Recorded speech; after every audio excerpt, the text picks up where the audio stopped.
दोस्तों, मेरा नाम अमित सिंह। स्वागत है आपके अपने परिवार वन मोर स्टेप, एक और कदम सफलता की ओर। आज हम लोग इस टॉपिक को करने वाले हैं, वह है साउंड अर्थात ध्वनि। तो ध्वनि के आज 25 क्वेश्चन करेंगे। तो चलिए शुरुआत करते हैं क्वेश्चन नंबर 1 से। ध्वनि तरंगे डैश में यात्रा नहीं कर सकती हैं। ऑप्शन ए वायु, ऑप्शन बी पानी, option C steel, option D खाली स्थान। तो ध्वनि तरंगे जो है वह खाली स्थान में यात्रा नहीं कर सकती हैं। ध्वनि तरंगे वायु में, स्टील में, पानी में यात्रा कर सकती है, लेकिन निर्वात में अर्थात खाली स्थान में यात्रा नहीं कर सकती है। ध्वनि तरंगे क्या होती है? यांत्रिकी तरंगे होती है। इसके संचरण के लिए माध्यम की आवश्यकता होनी ही है, माध्यम की आवश्यकता है ही। ध्वनि तरंगों का जो चाल होता है वो सर्वाधिक ठोस में होता है, उसके बाद द्रव में और उसके बाद गैस में, सबसे कम गैस में होता है। ठीक है, और निर्वात में तो यात्रा ही नहीं कर सकती है। ठीक है, तो इसका आंसर क्या हो गया? Option number D. आगे बढ़ते हैं क्वेश्चन नंबर 2 की तरफ। ध्वनि तरंगे डैश तरंगे होती है। ऑप्शन नंबर ए विद्युत चुंबकीय, option B super, option C यांत्रिक, ऑप्शन डी अनुप्रस्थ या ट्रांसवर्स। तो इसका सही आंसर क्या होगा? अभी थोड़ा देर पहले पहले नंबर क्वेश्चन में जो हम आंसर बता रहे थे, तो उसमें हमको आप लोग को बताएं कि ध्वनि तरंगे क्या होती है? वो यांत्रिकी तरंग होती है। ठीक है, चलिए आगे बढ़ते हैं क्वेश्चन नंबर 3 की तरफ। ध्वनि तरंग का आयाम किस पर निर्भर करता है? ऑप्शन ए वस्तु का ताप, ऑप्शन बी वस्तु की सामग्री, ऑप्शन सी वस्तु की गुणवत्ता, ऑप्शन डी वस्तु को कंपन कराने के लिए प्रयुक्त बल। तो इसका सही आंसर क्या होगा? इसका सही आंसर होगा option number D. Option number D. ध्वनि तरंग का आयाम जो है वस्तु को कंपन कराने के लिए प्रयुक्त बल पर निर्भर करता है। ठीक है, चलिए आगे बढ़ते हैं क्वेश्चन नंबर 4 की ओर।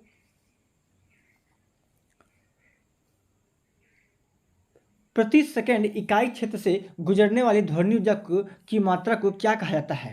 ऑप्शन ए तीव्रता, option B pitch, option C note और ऑप्शन डी संगीत। तो इसका सही आंसर क्या होगा? इसका सही आंसर होगा ऑप्शन नंबर ए तीव्रता। ऑप्शन नंबर ए तीव्रता।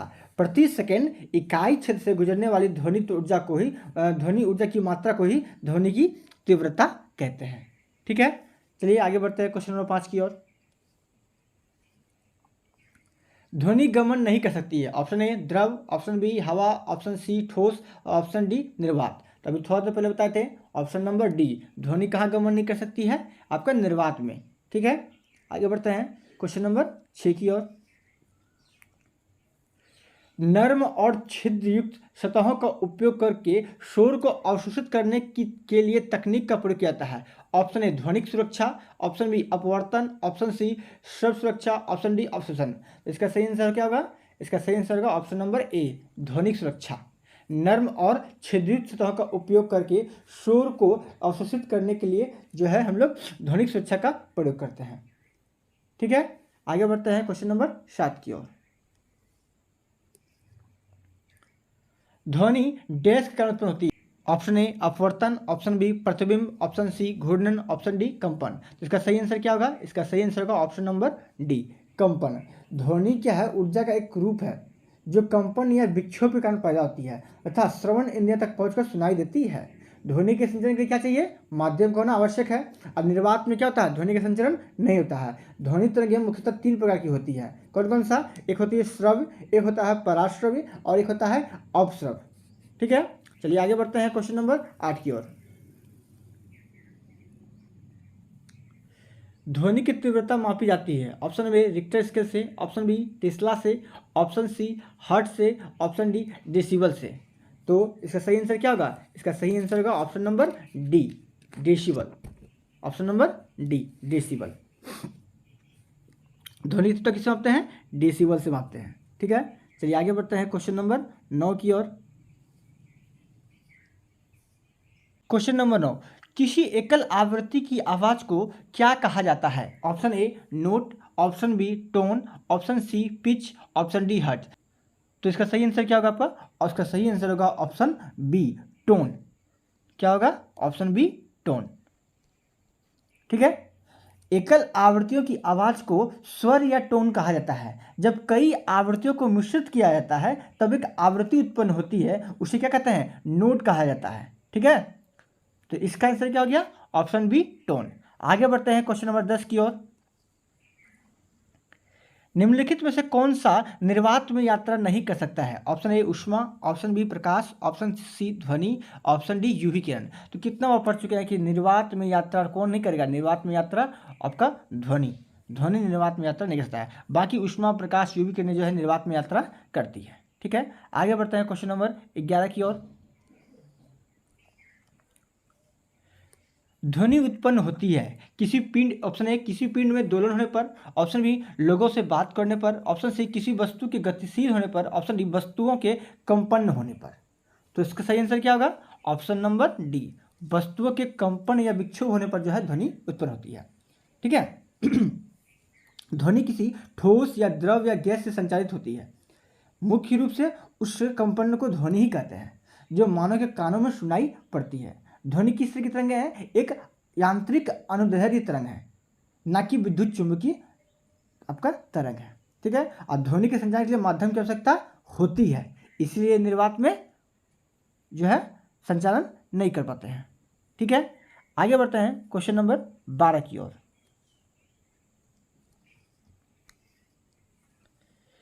बिल्कुल मंद श्रव्य ध्वनि की तीव्रता स्तर क्या है? Option A 100 decibel, option B 10, option C 0 या ऑप्शन डी 25 डेसिबल। तो बिल्कुल मंद श्रव्य ध्वनि, तो इसका आंसर क्या होगा? Option number C 0 decibel. ठीक है, और WC 45 डेसिबल तक क्या मनुष्य के लिए सर्वोत्तम होती है। ठीक है, आगे बढ़ते हैं क्वेश्चन नंबर 13 की ओर। क्वेश्चन नंबर 13, मनुष्य के लिए ध्वनि की श्रव्य सीमा लगभग डैश होती है। ऑप्शन ए 20 हर्ट्ज से 2000 हर्ट्ज, ऑप्शन बी 20 हर्ट्ज से 20,000 हर्ट्ज, ऑप्शन सी 20 हर्ट्ज से 200 हर्ट्ज और ऑप्शन डी 2 हर्ट्ज से 2000 हर्ट्ज। तो इसका सही आंसर क्या होगा? इसका सही आंसर होगा आपका ऑप्शन नंबर बी 20 हर्ट्ज से 2000 हर्ट्ज। ठीक है, अगर बात करें कि 20,000 हर्ट्ज से कम अगर होगी तो वो किस तरह की तरंगे होगी? अपश्रव्य तरंगे होगी। अगर 20,000 हर्ट्ज से अधिक होगी तो वो किस तरह की तरंगे होंगी? वो होंगी पराश्रव्य तरंगे। ठीक है, 20,000 हर्ट्ज से जो अधिक होता है उसको क्या बोलते हैं? पराश्रव्य तरंगे बोलते हैं, जिसको कुत्ता, बिल्ली और चमगादड़ क्या करते हैं? सुन सकते हैं। ठीक है, आगे बढ़ते हैं क्वेश्चन नंबर 14 की ओर। मनुष्य बहुत ऊंची ध्वनि सहन नहीं कर सकता, वह उच्चतम ध्वनि स्तर क्या है जो मनुष्य सहन कर सकता है? 100 डेसिबल, 80 डेसिबल, 40 या 115। तो इसका सही आंसर क्या होगा? इसका सही आंसर होगा option number B 80 decibel. WHO के अनुसार 45 डेसिबल जो होता है ध्वनि मनुष्य के लिए सर्वोत्तम होती है तथा 75 डेसिबल से ऊपर की ध्वनि को मानव स्वास्थ्य के लिए हानिकारक माना जाता है। 85 डेसिबल से अधिक ध्वनि मनुष्य को बहरा एवं 150 डेसिबल से अधिक की ध्वनि को मनुष्य को पागल बना देती है। ठीक है, तो आगे बढ़ते हैं क्वेश्चन नंबर 15 की ओर।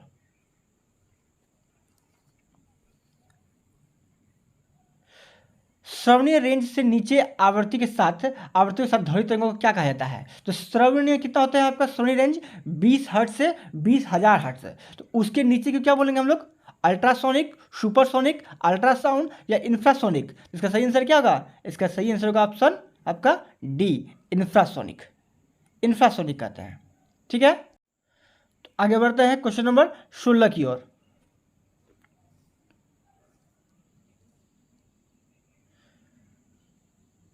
क्वेश्चन नंबर 16, एक ध्वनि तरंग की गति 340 मीटर पर सेकंड है। यदि इसकी तरंग दैर्घ्य 2 सेंटीमीटर है तो तरंग की आवृत्ति क्या होगी? तरंग की आवृत्ति, तो आप जानते हैं कि v इक्वस टू क्या होता है आपका? N lambda. ठीक है, तो v की तरह आपका 340 मीटर पर सेकंड में है। ठीक है, और बाई एन करते हैं क्योंकि इसके क्या बाई लेमडा करते हैं क्योंकि आवृत्ति की तरह 2 सेंटीमीटर। अच्छा, यहाँ देखिए, यहाँ पे आपका तरंग 2 सेंटीमीटर है और आपको तरंग गति मीटर पर सेकंड में था, इसको चेंज करना पड़ेगा।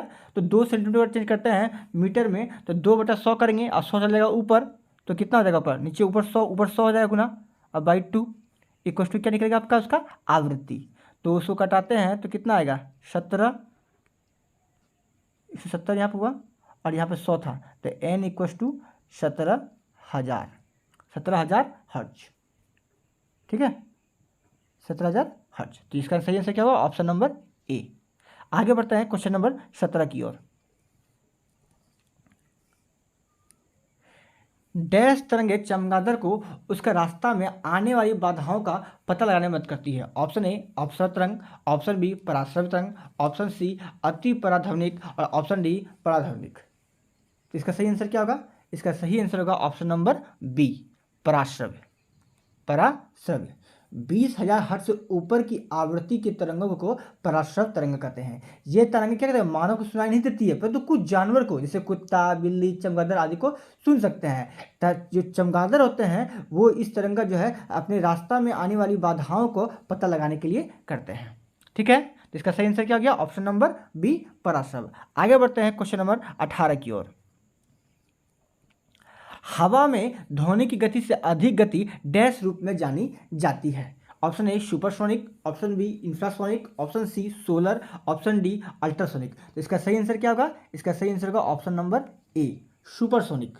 ध्वनि की गति से अधिक पिंड की गति को सुपरसोनिक गति के रूप में जाना जाता है। किसी पिंड की गति को मैक संख्या से मापते हैं। यदि किसी पिंड की गति की मैक संख्या 1 से अधिक है तो उसे सुपरसोनिक गति कहते हैं, और यदि मैक संख्या 5 से अधिक हो तो उसको जो है अति पराध्वनिक यानी कि हाइपरसोनिक कहते हैं। ठीक है, तो इसका आंसर क्या हो गया? Option A, supersonic. आगे बढ़ते हैं क्वेश्चन नंबर 19 की ओर।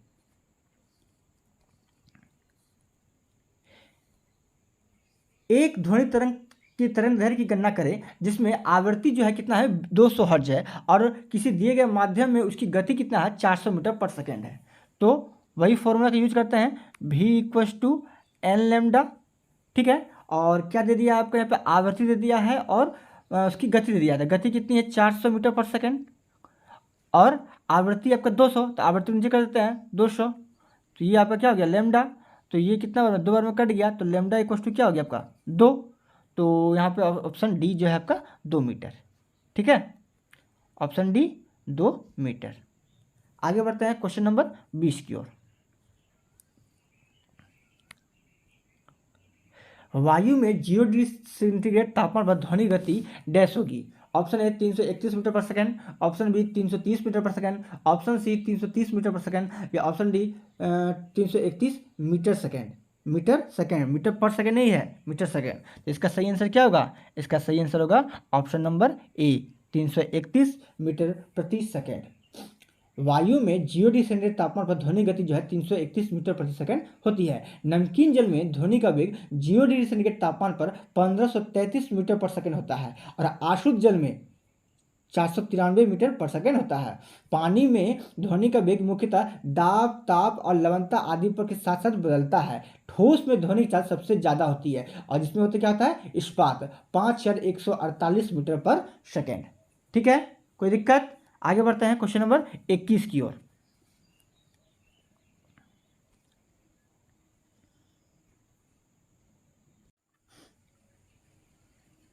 क्वेश्चन नंबर 21, डैश एक माध्यम में ध्वनि की गति निर्धारित करता है। ऑप्शन ए तरंग की ध्वनि, ऑप्शन बी माध्यम की प्रकृति, ऑप्शन सी तरंग के स्वर विशेषता, ऑप्शन डी तरंग के आयाम। तो इसका सही आंसर क्या होगा? इसका सही आंसर होगा ऑप्शन नंबर बी, माध्यम की प्रकृति।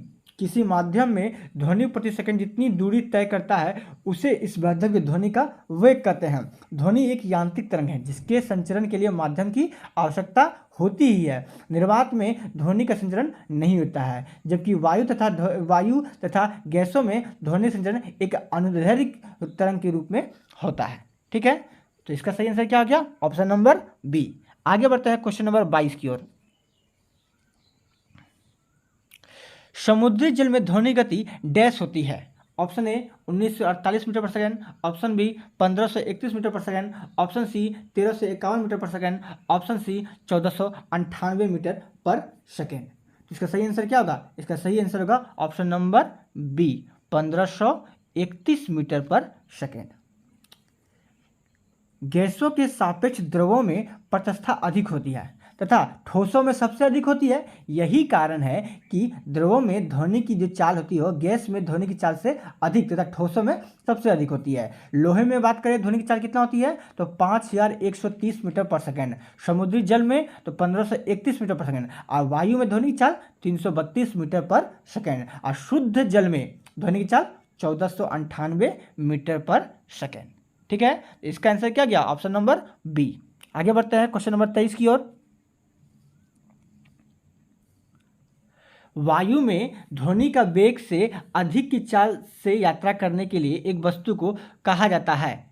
ऑप्शन ए पराध्वनिक, ऑप्शन बी पराश्रव्य, ऑप्शन सी अपश्रव्य, ऑप्शन डी अति पराध्वनिक। इसका सही आंसर क्या होगा? ऑप्शन नंबर ए पराध्वनिक। वायु में ध्वनि के वेग से अधिक की चाल से यात्रा करने वाली एक वस्तु को पराध्वनिक कहा जाता है। ठीक है, आगे बढ़ते हैं क्वेश्चन नंबर 24 की ओर। किसी भी माध्यम में जैसे हम डैश बढ़ाते हैं ध्वनि की गति बढ़ जाती है। ऑप्शन ए तापमान, ऑप्शन बी गति, ऑप्शन सी दबाव, ऑप्शन डी बल। इसका सही आंसर क्या होगा? इसका सही आंसर होगा आपका ऑप्शन नंबर ए तापमान। किसी भी माध्यम में जैसे ही हम तापमान बढ़ाएंगे तो क्या होगा? ध्वनि की गति बढ़ जाएगी। तापमान कम होगा तो ध्वनि की गति कम रहती है। ठीक है, इसका सही आंसर हो गया ऑप्शन ए तापमान। आखिरी सवाल आज का क्वेश्चन नंबर 25 क्या है? यदि तापमान बढ़ता है तो ध्वनि की गति अनंत हो जाती है। ऑप्शन बी बढ़ती है, ऑप्शन सी घटती है, ऑप्शन डी शून्य जाती है। कि तापमान बढ़ता है तो ध्वनि गति क्या होगी? बढ़ती है। ऑप्शन नंबर ए क्या होती है? बढ़ती है। यानी तापमान के बढ़ने पर तापमान ध्वनि की गति बढ़ती है और तापमान के घटने पर ध्वनि की गति घटती है। Option number B. ठीक है, तो आशा करते हैं कि आप लोगों को समझ में आ रहा है। समझ में आ रहा है लाइक कीजिए, कमेंट कीजिए, सब्सक्राइब कीजिए और अपने अन्य दोस्तों को शेयर कीजिए। धन्यवाद। जय हिंद।